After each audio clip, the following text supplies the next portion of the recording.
ao longo dos 250, 260, 270 anos de sistema colonial mercantilista, as colônias da América foram mandando para suas respectivas metrópoles europeias metais, foram mandando produtos agrícolas como algodão, açúcar, cacau, fumo e tantos outros, e as metrópoles europeias se enriquecendo da exploração desses produtos, mas também da exploração da mão de obra de quem produzia esses produtos.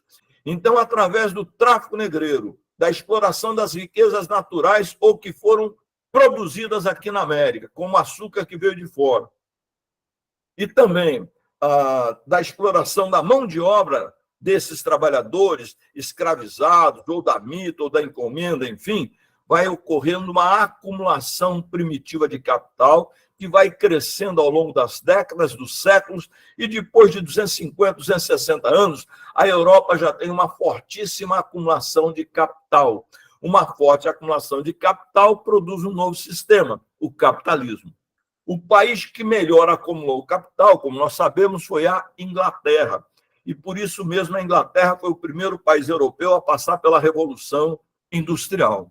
E ao passar pela Revolução Industrial, a Inglaterra passa a cobiçar mercados. A América era um grande mercado consumidor indisponível para a Inglaterra, por conta do pacto colonial. O Brasil só poderia negociar com Portugal. Os países da América Espanhola com a Espanha, as colônias francesas com a França, as holandesas com a Holanda, enfim. Então, para a Inglaterra, que passou pela Revolução Industrial, a América dos outros era o melhor mercado consumidor.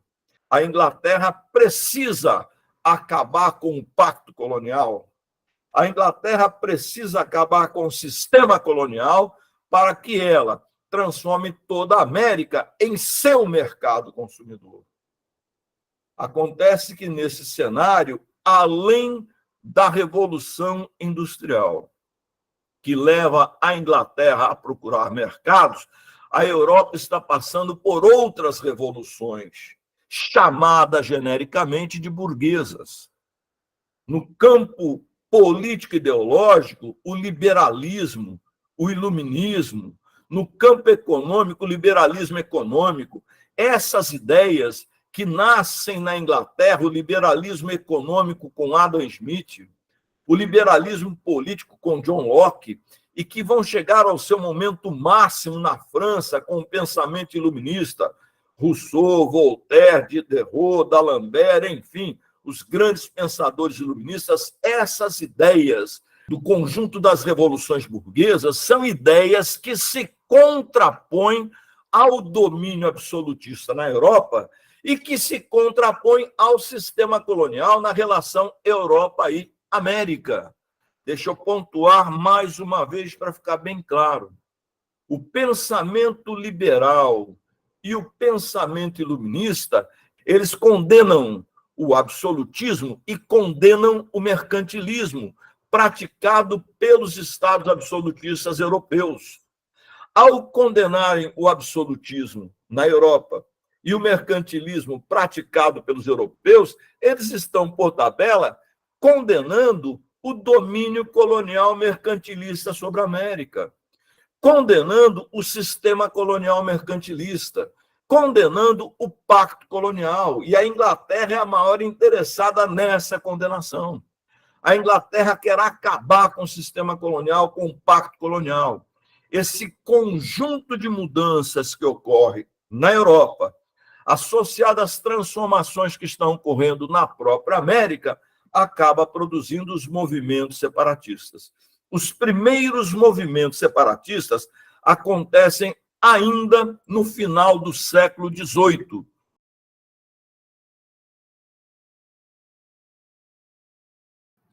O que é a crise inicial do sistema colonial? É quando aqui na colônia vão aparecer, vão eclodir os primeiros movimentos de caráter separatista, os movimentos que exigem a independência.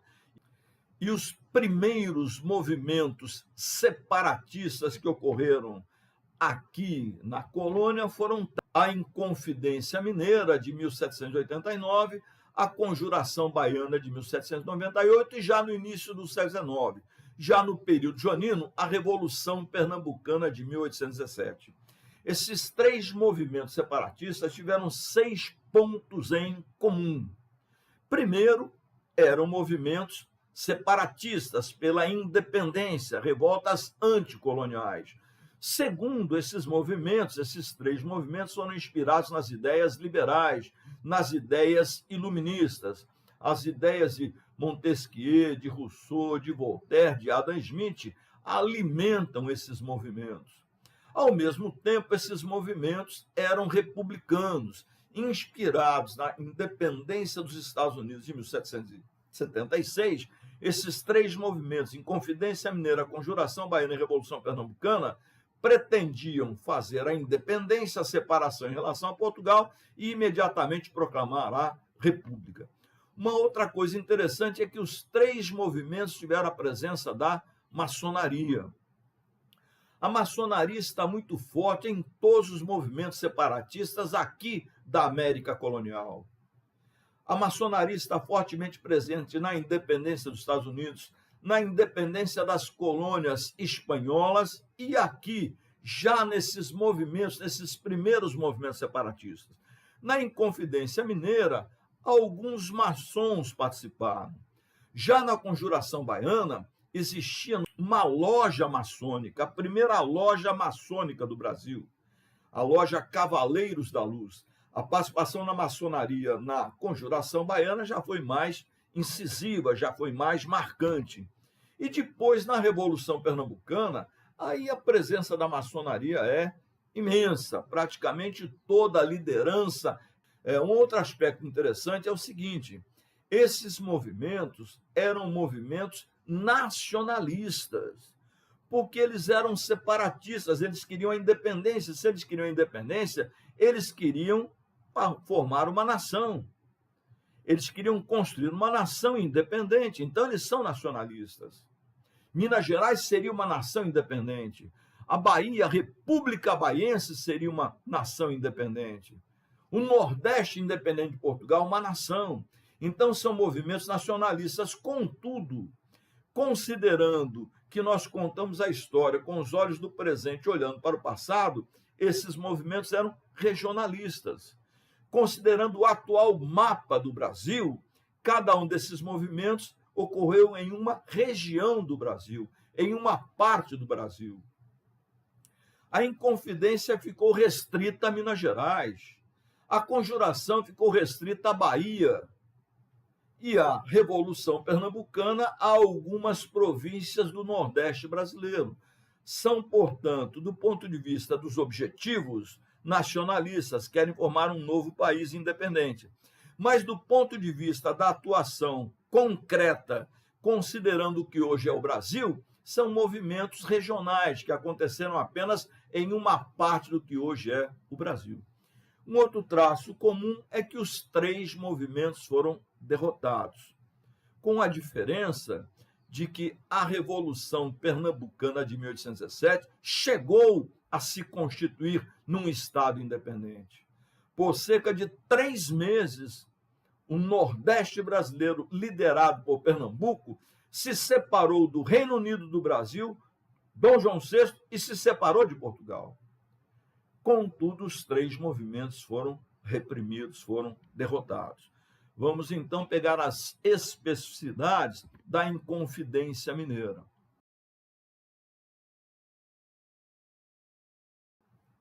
A primeira coisa que marca a Inconfidência Mineira é ser um movimento essencialmente elitista. Ele tem a liderança elitista, ele foi liderado por ricos mineradores, tinham, sim, padres, militares, escritores, pessoas de diferentes atividades. Contudo, todas elas eram, antes de mais nada, mineradores. Eram padres mineradores, eram militares mineradores, eram escritores mineradores, enfim. O que os motivou a se organizar, a conspirar pela independência de Minas Gerais foi caráter elitista, de serem mineradores que queriam fugir dos impostos que eram cobrados. Esse é o grande objetivo da Inconfidência Mineira, se livrar dos pesados impostos que eram cobrados, do quinto mínimo, da derrama, que era uma forma violenta de cobrar os impostos atrasados, enfim. Ao mesmo tempo que eles queriam se livrar dos impostos que Portugal cobrava, eles queriam manter a escravidão, o que reforça o caráter elitista. Eram mineradores que queriam se livrar dos pesados impostos, mas queriam manter a escravidão, queriam manter a forma como eles exploravam a prospecção do ouro, a exploração do trabalho escravo. Se eles querem independência com a permanência da escravidão, isso é coisa de uma elite, da elite mineradora. Ao mesmo tempo, é muito claro a influência elitista do movimento. A Inconfidência Mineira, ela não foi influenciada pela Revolução Francesa. Ela aconteceu no mesmo ano da Revolução Francesa, 1789. Então, a influência dela foi um movimento que aconteceu anteriormente à independência dos Estados Unidos. E a independência dos Estados Unidos é uma revolução burguesa, é um movimento elitista. Ao mesmo tempo, a exceção que existe na Inconfidência Mineira é a figura de Tiradentes. Tiradentes não era exatamente um homem de extração popular, mas era alguém dos setores médios, era alguém que representava aquele segmento intermediário, não era alguém da elite mineradora, tá bem? A Inconfidência Mineira, ela nunca saiu da conspiração, ela nunca chegou a ser deflagrada. Antes de ser deflagrada, ela foi delatada por Joaquim Silvério dos Reis, e o governador Visconde de Barbacena, sabendo que iria acontecer a Confidência Mineira, que ela seria deflagrada na próxima derrama, ele suspendeu a derrama, que era a cobrança violenta dos impostos atrasados, ele suspendeu a derrama e iniciou a devassa. O que é a devassa? A devassa foi a prisão e o inquérito que sucedeu à prisão de todos os envolvidos no movimento. Toda a liderança da Inconfidência Mineira foi presa e passou por um processo judiciário extremamente rigoroso, chamado de devassa. A vida das pessoas foi devassada, enfim. Dos líderes da Inconfidência Mineira, 10 foram condenados à morte, vários foram condenados ao degredo, expulsos de Minas Gerais e do Brasil. Dos 10 condenados à morte, contudo, apenas um teve a pena confirmada, exatamente aquele que era de extração popular, Tiradentes.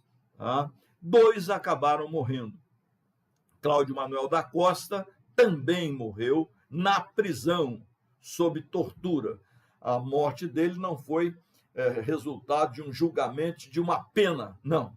Ele morreu sob tortura na prisão. E Tiradentes não. Foi julgado, condenado à morte, levado para o Rio de Janeiro, enforcado no Rio de Janeiro, foi decapitado, esquartejado, e os pedaços do seu corpo foram colocados nas estradas que ligavam o Rio de Janeiro à cidade de Minas Gerais e até mesmo em Vila Rica, enfim. O outro movimento de caráter separatista importante que eu queria comentar na aula de hoje, para finalizar esse assunto, foi a Conjuração Baiana. Ao contrário da Inconfidência Mineira, que foi um movimento elitista, a Conjuração Baiana, também chamada de Revolta dos Alfaiates, ou Revolução dos Alfaiates, ou Revolta dos Búzios, a Conjuração Baiana foi um movimento essencialmente popular. Ele foi liderado por pessoas comuns, pessoas do povo, trabalhadores braçais, escravizados ou ex-escravos, libertos, pretos, mestiços, mulatos. Muitos trabalhadores braçais eram carpinteiros, estivadores, alfaiates, outros eram soldados, enfim, eram essas pessoas comuns que fizeram efetivamente a Conjuração Baiana. A exceção está com a participação de alguns maçons, em especial o médico Cipriano Barata. Cipriano Barata era um médico que traduzia textos do inglês para o português, do francês para o português, para distribuir entre essas pessoas comuns. essas pessoas do povo. Poucas pessoas do povo eram alfabetizadas, eram letradas. E aquelas que eram letradas em português. Então, o papel de Cipriano Barata foi extremamente importante. Ele vai traduzindo documentos da independência dos Estados Unidos, vai traduzir documentos da Revolução Francesa e disseminar esses documentos entre o povo, entre essas pessoas mais humildes aqui de Salvador. E eles começam a conspirar, esses trabalhadores braçais, esses pretos, mestiços, ex-escravos libertos, alguns escravizados, inclusive, com a intenção de fazer a independência, de proclamar a república, mas, ao mesmo tempo, de fazer uma verdadeira revolução social, finalizando a escravidão. Eles vão às últimas consequências na questão social. Eles interpretam o iluminismo, o pensamento iluminista, de forma mais profunda. Se o iluminismo diz que todos os homens são iguais perante a lei, se o iluminismo prega a igualdade jurídica, esse movimento vai apontar nesse sentido. Todos somos iguais perante a lei, então vamos finalizar a escravidão. Nesse sentido, era um movimento liderado por setores populares e que tinha objetivos populares e que foi influenciado por movimentos populares. A Conjuração Baiana foi influenciada pela Revolução Negra do Haiti, que ocorreu a partir de 1791, só terminou em 1804, mas começou em 1791. Tanto que os militantes da Conjuração Baiana tinham como palavra de ordem cerrar o punho e dizer: o Haiti é aqui, o Haiti é aqui. Então, a Revolução Negra do Haiti influenciou a Conjuração Baiana, bem como o jacobinismo francês. A fase mais radical da Revolução Francesa é a era dos jacobinos, a República dos Jacobinos, a República Jacobina. E foi essa fase da Revolução Francesa, a República Jacobina de 1792 a 1794, que influencia a Conjuração Baiana. Uma coisa muito particular da Conjuração Baiana, da Revolução dos Alfaiates, da Revolução dos Búzios, foi o fato de que ela chegou a ser iniciada. Os líderes do movimento chegaram a escrever cartazes convocando, conclamando o povo para a revolução. Os líderes colocaram esses cartazes em vários pontos de Salvador. Um desses cartazes dizia: animai-vos, povo baiense, que está por chegar o tempo feliz da vossa liberdade, o tempo que seremos todos irmãos, o tempo em que seremos todos iguais. Então, esses cartazes mostram que, ao contrário da Inconfidência Mineira, que não saiu da conspiração, a Conjuração Baiana chegou a entrar em movimento, chegou a iniciar a deflagração, mas foi duramente reprimida. Também delatada, foi facilmente reprimida. Os líderes foram presos, alguns deportados e 5 condenados à morte. Dos 5 condenados à morte, 1 sumiu, não se sabe, a história não tem registro sobre que destino teve esse 5º, e 4 foram enforcados na Praça da Piedade. Lucas Dantas, Manuel Faustino, Luiz Gonzaga e João de Deus. Evidente que essas imagens, assim como a imagem de Tiradentes, são imagens criadas, são imagens que o imaginário popular constrói. Como sabemos que a revolta dos Búzios, que a revolta dos Alfaiates, que a Conjuração Baiana foi popular, foi feita por pretos, mestiços, escravizados, ex-escravos, então se construiu a imagem de pessoas do povo, tá bem?